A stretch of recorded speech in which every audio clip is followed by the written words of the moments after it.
Hello, the students of HS first year. Hope all of you are well and safe.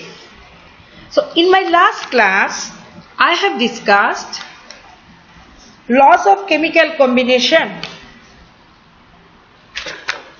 and today I will discuss Avogadro's law and different applications of Avogadro's law. Just now I have received the new chemistry syllabus of HS first year. Although this chapter has been deleted from your current syllabus, but I think this topic is also very important and every topic is interconnected. So today I will again discuss Avogadro's law and different applications of Avogadro's law. Now, Avogadro's law, all of we know, under similar conditions of temperature and pressure, equal volumes of all gases contain equal number of molecules. Now, number one application is deduction of atomicity of elementary gases. Now, what is atomicity? Sorry. The number of atoms present in its one molecule of the substance is called its atomicity, and Avogadro's law helps in determining the atomicity of elementary gases. Now, what is elementary gas? I think all of you know elementary gas, one molecule of a gas containing similar atoms. For example, H2, O2, N2. These all are elementary gases. But one exceptional case is there. This is our ozone, O3. And in O3, there are 3 oxygen atoms. This is the exceptional case. Now, the atomicity of oxygen can be calculated by considering the reaction between hydrogen and oxygen to form water vapor. It has been experimentally found that 2 volumes of hydrogen reacts with 1 volume of oxygen to form 2 volumes of water vapor. That is, hydrogen plus oxygen gives water vapor, that is H2 plus O2, that is gives 2 of H2O. That is 2 volumes of hydrogen, 1 volume of reacts with 1 volume of oxygen to give 2 volumes of water vapor. So, applying Avogadro's hypothesis, we can say that as hydrogen is 2 volume, so twice n molecules of hydrogen reacts with, as it is 1 volume of oxygen, so reacts with n molecules of oxygen to gives, as water vapor is 2 volume, so twice n molecules of water vapor. So first of all, we know that 2 volume of hydrogen reacts with 1 volume of oxygen to gives 2 volume of water vapor. And after applying Avogadro's hypothesis, we can say that twice n molecules of hydrogen reacts with n molecules of oxygen to give twice n molecules of water vapor. That is, we can say 2 molecules of hydrogen reacts with 1 molecule of oxygen to give 2 molecules of water vapor. And from this we can also say that 1 molecule of hydrogen reacts with half molecule of oxygen to give 1 molecule of water vapor. Thus, 1 molecule of water contains 1 molecule of hydrogen and half molecule of oxygen, and the molecular mass of water has been found to be 18 AMU. That is atomic mass unit. AMU is atomic mass unit. Since 1 molecule of hydrogen contains 2 atoms of water, so it is 18 minus 2 is equal to 16 atomic mass unit, and 18 is the molecular mass of water and 2 is the molecular mass of hydrogen.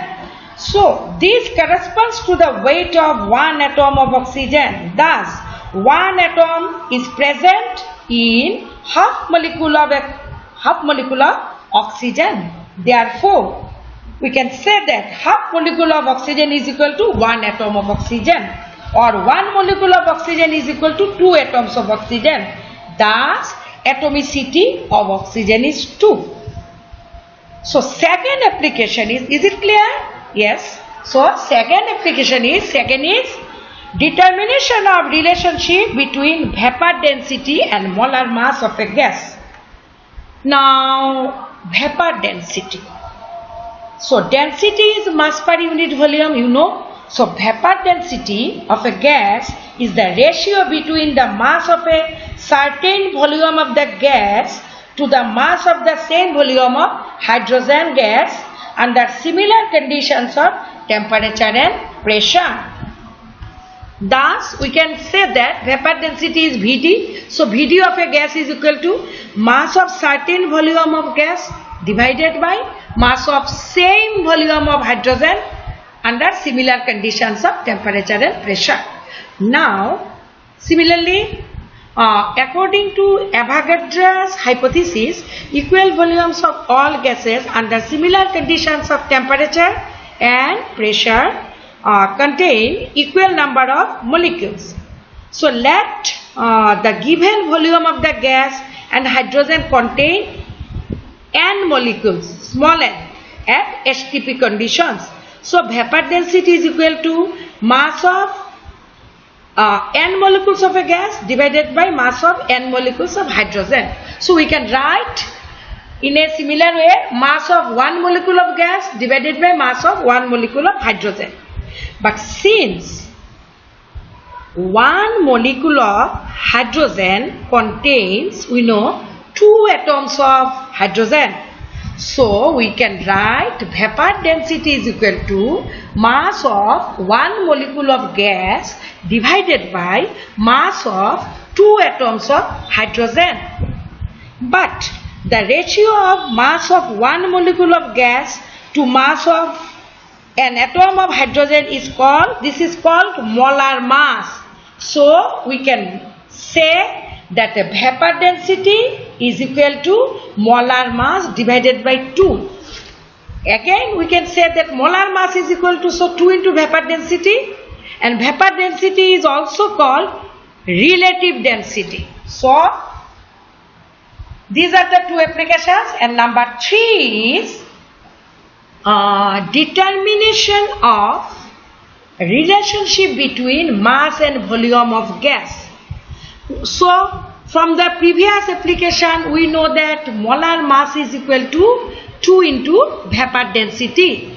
So molar mass is equal to 2 into, in case of vapor density we can write mass of certain volume of gas at STP. Do you know what is STP?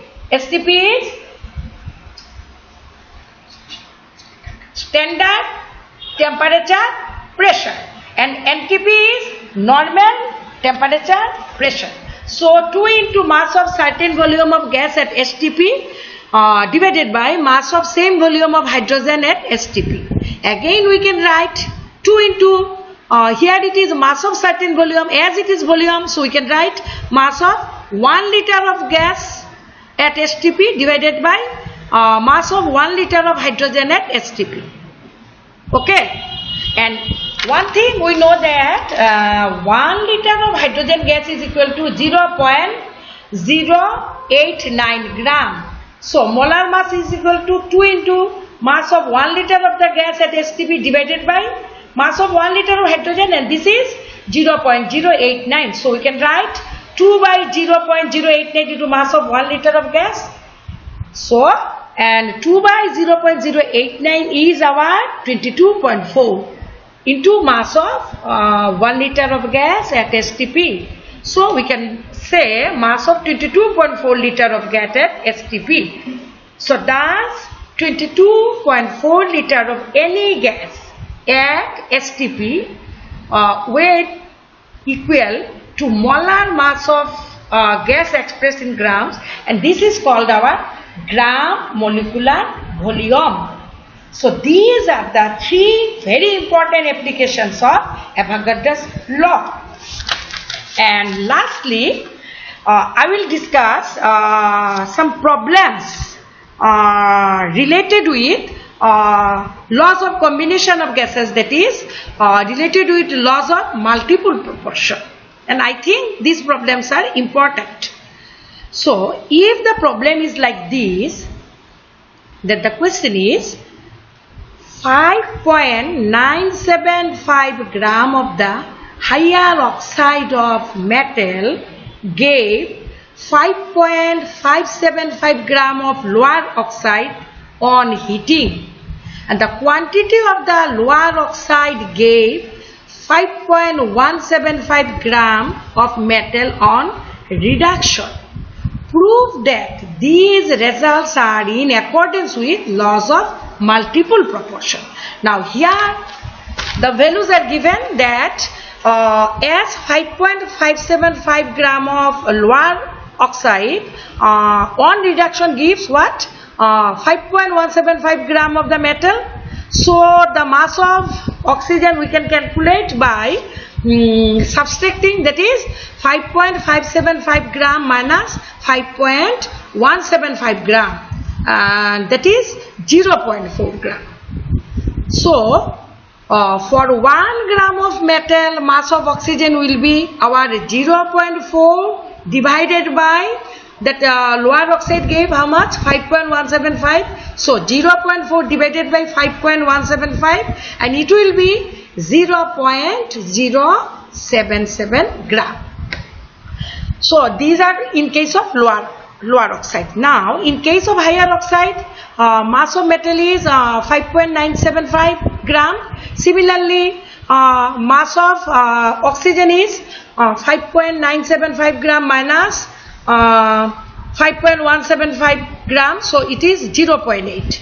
So similarly, for 1 gram of metal, mass of oxygen will be this 0.8 divided by our 5.175, and it will be 0.155 gram. So for a given mass of metal, the ratio of oxygen will be 0.077 is to 0.155, so 1 is to 2.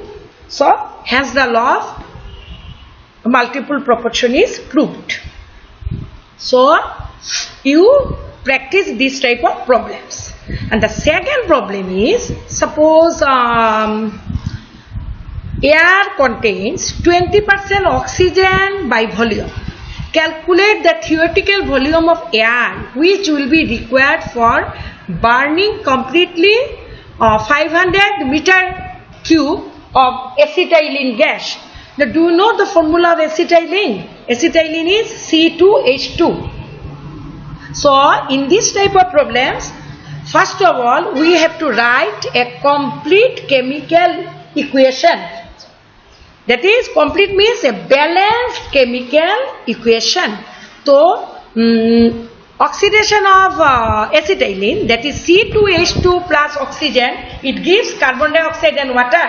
So the balanced reaction will be 2C2H2 plus 5O2 gives 4CO2 plus 2 of water. That is, 2 volume of acetylene reacts with 5 volume of oxygen to give 4 volume of carbon dioxide and 2 volume of water. And this is in accordance with Galusha's law. So from this we can say that 1 volume of acetylene reacts with 5/2 volume of oxygen dividing by 2. So it will be, it gives 2 volume of carbon dioxide and 1 volume of water. So from this we can write 500 meter cube of acetylene reacts with 5/2 into 500 meter cube of oxygen gives 2 into 500 meter cube of carbon dioxide, and as the volume of water is 1 volume, so it gives 500 meter cube water. So from this, by calculating, we can say that 1250, that is 1250 meter cube oxygen is required for burning 500 meter cube of acetylene. but the percentage of oxygen in air is 20%. So volume of air required will be 1250 into 100 by 20, that is by calculating we will get the result 6250 meter cube. So in this way we can calculate. So this much for today, and next day I will go to different topic. So thank you very much. Stay at home and stay safe.